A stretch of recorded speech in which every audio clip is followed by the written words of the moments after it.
Okay, so I wanted to talk to you about the differentiation strategy. And the important thing that I'd like for you to know about differentiation is you need to let the market determine what is actually differentiated. So in this case, before I decided how much I was going to make my product distinctive or different, I went and looked at the comparative competitive efforts to see what the most differentiated product was. On the camera, it was 5 stars, and that was me last year. On the drone, it was 5.1 stars. Keep in mind, I've mentioned this to you in class, that strategy needs to be incremental, intentional, consistent, and logical. So in this case, it gets really expensive when you try to take your camera or your drone from a 5 star to a 6 or a 6.5 or 7. So you want to just move a little bit at a time. Particularly on the camera, I was clearly the differentiated provider on the camera. So I'm going to take it to a 5.5. And I'm going to do the same thing on the drone. Now I've picked the 5.5 stars because I wanted to make sure that I have a consistent strategy, that what I'm doing on my camera is consistent with what I'm doing on my drone. Please know that the camera that you use, or the camera that you make, is the camera that gets put into your drone. So one thing you would not want to do is you wouldn't want to make a really high quality camera and then make a really low quality drone, because when you put the high quality camera into a low quality drone, that just doesn't really make sense. So I've changed around the inputs to make my camera as cost effective as possible. I've increased my PQ rating up to 5.5 stars, and my cost on that camera is $162.51. Now, another thing that I told y'all in class that I did intentionally, just to point out a mistake, is I did not put any money into research and development. And if you'll read your participants guide and read the instructions, you'll see that research and development is important. So I'm going to look at the camera benchmarks to determine how much the competitors are putting into research and development. So last year, of course, I put 0 into it. The top competitor put 32 million into it, so a total of 77 million in research and development. On the drone, I put none in, and the top competitor put 21 million. So I'd like to point out to you that when you're doing research and development, the more important research and development needs to go into the drone, because you've only been making it for a couple of years.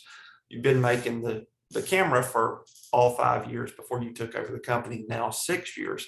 So if I'm going to put research and development into the product, I want to do so in a manner that just kind of makes sense. And I want to put more into the drone than I do into the camera. So in this case, I would put probably 9 million and maybe 15 million.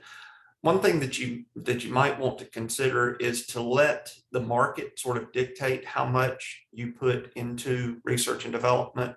And as you could see, when I looked at the drone benchmarks, the most in the market was 51 million. So when I go back to my product design screen, if I put 21 million, that takes me to the $51 million mark. So you don't want to just put research and development into your product just to make it crazy expensive. It really does do some good things for you, but you need to make sure that you're putting in a reasonable amount. So for pricing on the camera, I take the industry average, and I would like to determine what my average price should be based on that. So if you go to the industry overview and run a really quick calculation, last year the average selling price was $242. The average PQ rating was 4.4. If I pull up a calculator, hopefully that's showing on the screen, but if it's not, just know I'm dividing 242 by the 4.5.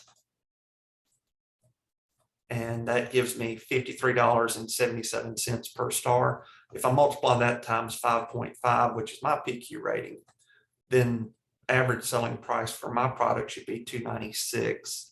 So on pricing my product, one thing that you can do is to set your price in all 4 markets at whatever the average would be.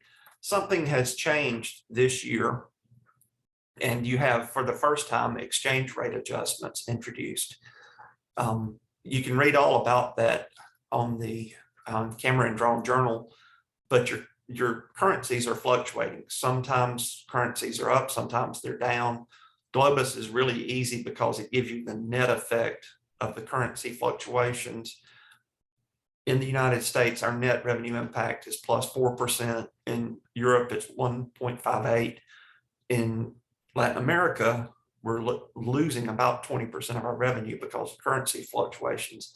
And in Asia Pacific, we're gaining about 2.14%. So when we make our pricing decisions, we can use the numbers here, this plus or minus the exchange rate adjustment line, to set our price. So in this case, since we're gaining $13, we can lower our price by $13 in North America. Since we're gaining about $5 in Europe, Africa, we can lower our price by about $5. In Asia, we can lower our price by about $6. And then in Latin America, we're actually losing about 60 bucks. So we would raise our price to $3.56. Now, notice that the amount of the exchange rate adjustment changed when I changed the price, and that's because the exchange rate adjustment is an impact of about 20%. Obviously, 20% of $356 is higher than 20% of $296. So in order to offset that even more, I have to go to about 370 on my price, or excuse me, I did 270, it should be 370. And if you'll take a look now at your net revenues, you'll see that they're approximately the same in all 4 markets. 291.55, 291.72, 292.33, and then 292.58. I continued what I had done last year with regards to putting in advertising, although this year I just did 3,893,000. I just took my local retail shops and multiplied that times 1,000 for my advertising and my website displays. You also want to look at your comparative competitive intelligence reports and see how much is being discounted for how many weeks and what the percentage is. And I just went slightly above that on my discount weeks and percentage. I'm at 4 weeks and 17%. And since I'm doing a differentiation strategy, I thought it made real good sense for me to extend my warranty up to half a year. I wanted to have the best in the business warranty. And I'm again letting the market dictate what is best in the business. Last year, Company E had a 120-day warranty. I had a 180-day warranty. So I want to maintain that best in warranty.